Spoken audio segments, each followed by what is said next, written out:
Drones are now shaping many of our conflicts. But why?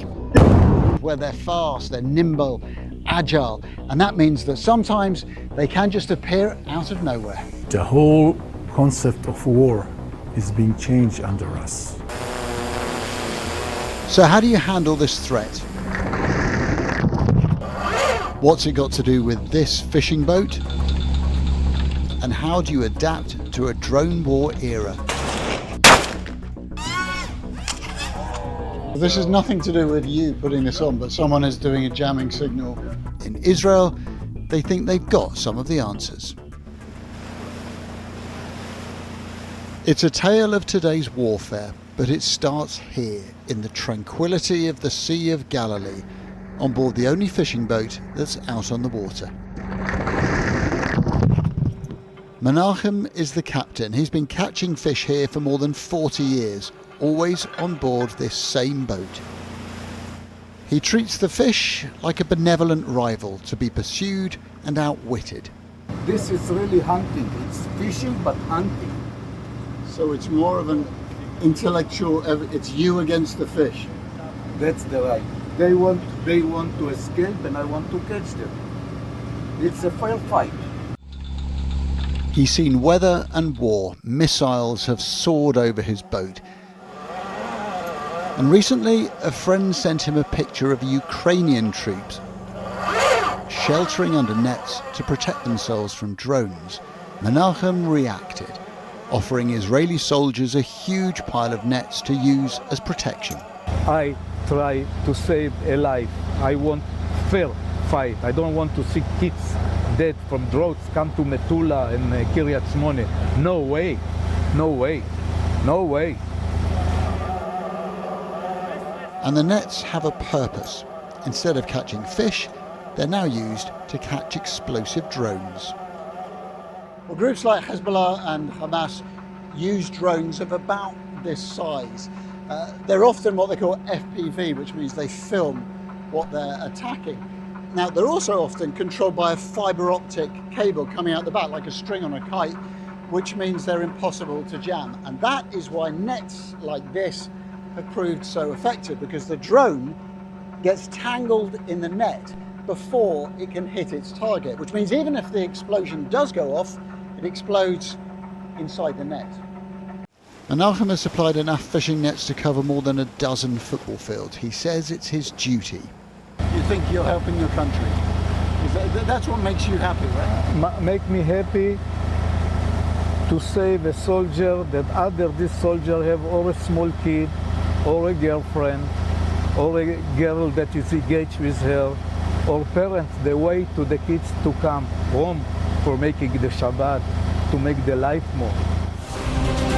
Hezbollah produces these slick videos to promote its use of FPV drones. These are attacks on Israeli troops and weapons. The drones have also struck homes in northern Israel. Their impact is enormous. And the Israeli military uses huge numbers of drones too, here dropping an explosive into a building in Gaza, which then blows up. That's why protective nets are becoming a more common sight. In northern Israel, we saw this Israeli military vehicle being fitted out with fishing material. It looks crude, let's be honest, it is crude, but it's also seen as the best tactic. But does it really work? The Israeli military invited us to a base where they test new ideas. So here's what happens when a drone carrying a dummy explosive hits a net.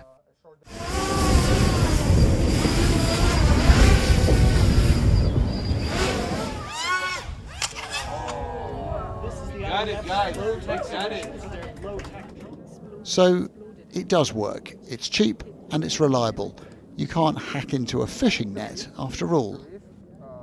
I think one of the challenges is to provide a cost-effective solution, as you just seen, like the net, it's a cost-effective solution. It's a pretty simple solution, but we definitely try to provide several layers of protection and to make sure it will be, again, cost-effective. The challenge here is to keep innovating as drones get faster, tougher, and more resilient. It's an ongoing race, like a tennis game. One side is serving, the other are defending, and it's a game that we're gonna keep playing, but we are finding solutions, and you've seen some of them. So the nets aren't the only solution. What, for example, can you do when a drone is flying at soldiers? Well, you could try to shoot it down. The problem is that normal bullets fired one at a time in a straight line are almost bound to miss. So you need something new. Well, this is where they're testing out different ways of countering Hezbollah drones. And you can see the effort that goes into this. There are shell casings around here. And that is the remains of a drone that was shot down on this range just a few hours ago. And what they discovered is the most effective ammunition they've invented is one that's called split ammunition. It comes out of the barrel of a gun and then breaks into 4 or 8 pieces. And that ammunition has already been responsible for shooting down between 100 and 200 Hezbollah drones. Drone warfare is hardly unique to Israel and Hezbollah. It's a familiar part of life in Ukraine and beyond. Global military spending on drones has increased by an estimated 400% over the past 5 years. The technology is constantly improving. So we know that these drones are incredibly effective on the modern battlefield, but even they have a vulnerability because they rely on GPS systems to navigate themselves. The same technology that's used in a mobile phone or in a car. And that can be jammed, which is why here at this high-tech company, they're working on a system that means that even if someone is jamming this, then the drone can still complete its mission. A lot of people think of military conflicts and they think of huge planes, they think of missiles, they think of troops. But this little circuit board is making a fundamental difference. The whole concept of war is being changed under us. We are moving from big planes to small planes or small drones, whatever. Everything is becoming smaller. And I don't care, the small drone will cost me, I don't know, the big ones will cost me $10,000, $15,000. A plane will cost millions, hundreds of millions as a matter of fact. I can employ 1,000 drones. What do you care? And here's how it works in real time. We asked the company to demonstrate their product. What we didn't know was that someone was already jamming the signal right then. So the right side is going to be the unprotected receiver, and the left side of the screen is going to be the protected receiver.